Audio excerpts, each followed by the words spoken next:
Magandang araw, EJ. Yes, hello po kuya. Magandang araw po. Congratulations at kabilang ka sa top 10 online housemates. Naku, maraming salamat po. It's my pleasure po na naging part ng top 10 PBB online housemates. Sa katunayan po, masayang-masaya po ako kasi sa haba-haba naman ng prosesyon ng kompetisyong ito, nakausap ko na rin po kayo sa wakas. Nais ko lang malaman ang iyong saloobin sa aking pinagawang Lucky Group Task. Anong masasabi mo? Masasabi ko po, ay grabe. One of a kind yung challenge niyo po, or yung task niyo po. Napaka-challenging niya.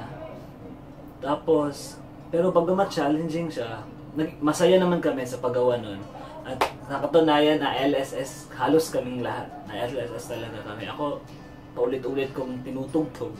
Kasi yun nga, nagustuhan namin yung kinalabasan. Nahirapan ka ba sa ipinagawa ko sa inyo? Personally, yes po. Nahirapan po talaga ako, of course.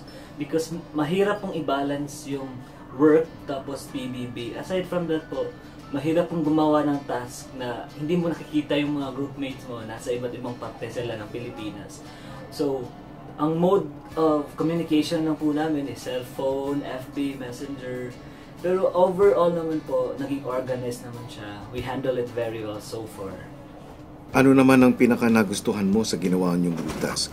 Ang sarap lang sa feeling na somehow yung mga online housemates naging strangers sila para sa'yo, tapos naging kaibigan mo sila in the most unexpected way po.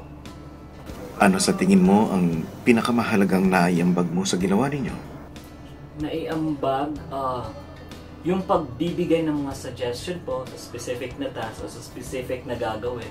Kasi importante yun eh.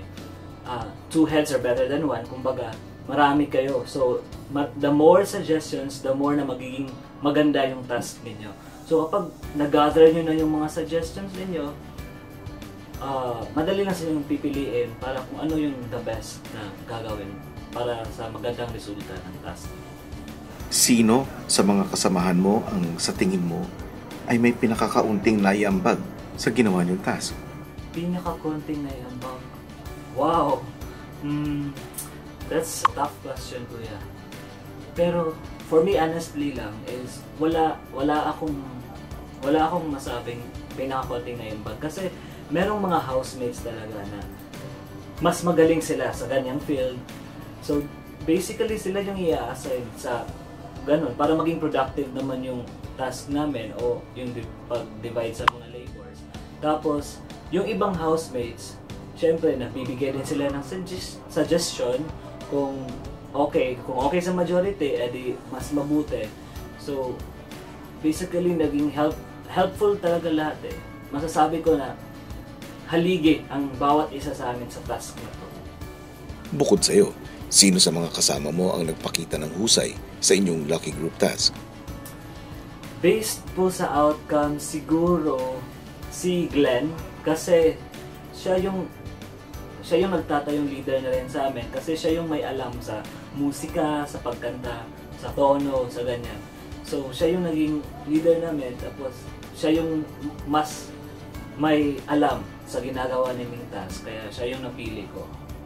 Sa iyong palagay, sino sa mga kasama mo ang iyong mahigpit na kakumpetensya sa pagiging online big winner?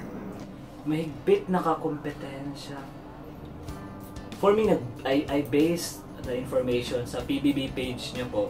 Nung pinost na yung individual na pictures namin, hindi naman namin alam yung standing sa current. Feeling ko for me, it's Jeric and Kelvin kasi sila yung may pinakamaraming likers sa page po ninyo. Sa kabuuan, ano ang iyong masasabi tungkol sa naging karanasan mo bilang aking online housemate? Ang masasabi ko sa karanasan kong ito is, I have two words. My journey in PBB Online is very remarkable, kuya. For almost 4 months ng pagtataga, pasensya, parang na-invest ko na yung lahat ng emotions ko dito. So, worth it din po siya. I feel so lucky kasi na pasama sa top 10. At yun, hindi ko makakalimutan ko to dahil naging pangarap ko to, naging pangarap kong maging bahagi ng Pinoy Big Brother Lucky 7 po. Ano ang nais mong sabihin sa taong bayan para iboto kanila? Yes, hello Philippines and hello world. Sa lahat po ng Cebuano, Bisaya, Pilipino, sa man sulok ng mundo, hinihingi ko po yung suporta ninyo. Kayo na siguro ang magpasya kung sino sa amin top 10 ang karapat-dapat na magpabilang sa Big 4 po. So, pinauubuhay ako po sa inyo yung pasya ng madla. Maraming salamat po. Maraming salamat sa pagtitiwala at pagbabahagi ng iyong mga opinyon at saloobin. Pati na rin sa iyong oras at sa matapang na pagtanggap sa aking mga hamon ng pagpapakatotoo. Muli, binabati kita sa layo ng iyong narating sa aking online bahay. Hanggang sa muli, online housemate.